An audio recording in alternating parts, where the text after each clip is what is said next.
Good morning, children. This is your new lesson. Every drop counts.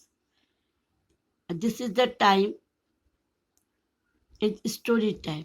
Before explaining the lesson, I have to tell you a short story about the water, about the importance of water. Importance of water in our life.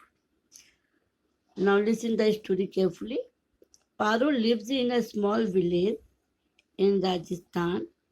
Every summer, the people of our village suffer from scarcity of water. Every day, Paro and her mother, Jumri, walk long, walk long distance to collect water in pots. Sometimes, water is supplied to the village in tankers. People wait for days for these tankers. Millions of people in villages across India face scarcity of water. People living in cities and towns waste a lot of water. Water is precious and we cannot live without water.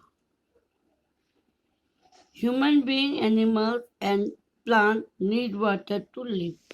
And now, पारो एक जो छोटी सी girl है वो अपनी mother के संग राजस्थान में रहती है और वहाँ के सभी पूरे जो विलेज वाले लोग हैं विलेजर्स वो पानी की कमी से बड़ा परेशान रहते हैं। वो लोग बहुत सफ़र करते हैं वाटर की कमी।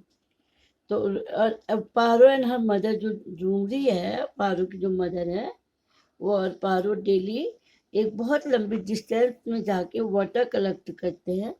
और कभी कभी उनके विलेज में पानी वाटर टैंकर आता है जिसका वो लोग काफ़ी दिनों से वेट करते हैं। और जैसे पारो की तरह ही हमारे देश में बहुत से लोग हैं जो पानी की कमी से परेशान हैं, दिक्कत से पानी की कमी से उन्हें बहुत दिक्कत है। होता क्या है, हमारे जो कंट्री में जो लोग हैं, पीपल जो हम लोग सब हैं, हम लोग पानी की इम्पोर्टेंस को नहीं समझते और बहुत ज़्यादा वेस्ट करते हैं। But do you know the water is very precious for our life. Human beings, animals, and plants cannot live without water. We all need water. If we have to not get the water, we cannot live. हमें जीने के लिए पानी की बहुत ज़्यादा ज़रूरत है. Now, I will tell about the water. The water story.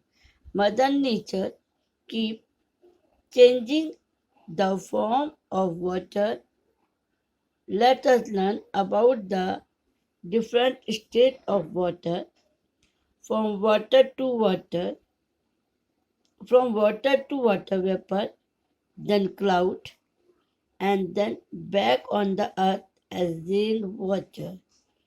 अब मैं आप लोगों को वाटर की जो डिफरेंट स्टेट्स है, वाटर की 3 डिफरेंट स्टेजेस होती हैं. फर्स्ट है वाटर लिक्विड. फर्स्ट है water, it is called liquid. Second gas, it is water vapor, and then third one है solid. Solid is ice. आपने देखा होगा, आपने फ्रिज में जमी हुई आइस भी देखी होगी. वो अगर वो मेल्ट होती है तो वो फिर वाटर बन जाता है. आपने वाटर वेपर भी देखा होगा, जब किचन में कोई चीज़ हम रखते हैं उससे वाटर वेपर होती है, बनती है, स्टीम बनती है, जिसको हम बोलते हैं भाप, steam. It is called water vapour. Heat ऐसे ऐसे ही जो हमारे सराउंडिंग में जो हमारे चारों जो वाटर है, सोर्सेज ऑफ वाटर है, उससे सन की हीट के कारण वाटर वाटर वेपर में चेंज होता है. और फिर जब वो ठंडा होता है वाटर वेपर, उससे क्लाउड बनता है और क्लाउड से फिर रेन वाटर के रूप में वापस आती है. The heat of the sun causes water in lake, rivers, pond and oceans to change into water vapor. This is called evaporation. जो जो सन की हीट है, the heat of the sun causes water in lake, river, ponds and oceans to change into water vapor. This is called evaporation. सन की heat से जो lake, river, pond और oceans का जो वाटर है वो वाटर वेपर में चेंज होता है, मीन्स स्टीम में चेंज होकर ऊपर चले जाता है. तो this process is called evaporation. फिर सेकंड है the water vapour rise high in the air and comes to contact with cooler air. Then water again change into tiny drop of water. This is called condensation. Means water vapour जब ऊपर चला जाता है, हल्का होता है water vapour क्योंकि, तो वो जैसे एयर में मिलता है, एयर में मिलके वो कूलर एयर से मीन्स ठंडी हवा के साथ मिल जाता है और उसके वो फिर से चेंज होता है, टाइनी ड्रॉपलेट्स मीन्स छोटी छोटी बूंदों के रूप में चेंज होता है और वो रेनफॉल के रूप में नीचे गिरता है. This process is called condensation. Means water का स्टीम के रूप में चेंज होकर ऊपर जाना, इट इज कॉल्ड इवोपोरेशन. और वही स्टीम या वाटर वेपर जब कूल हो जाती है उससे नीचे वापस ठंडे होकर आती है. दिस प्रोसेस कहलाती है condensation. These droplets join together to form cloud. अब जो छोटी छोटी बूंदें हैं ये जुड़ कर क्लाउड बनाती हैं. Which come down on the earth. ये पानी की जो वाटर वेपर है वो ऊपर ठंडी हवा में मिलता है और वो छोटी छोटी बूंदों में बदल जाता है, जिस प्रोसेस को हम कंडेंसेशन कहते हैं.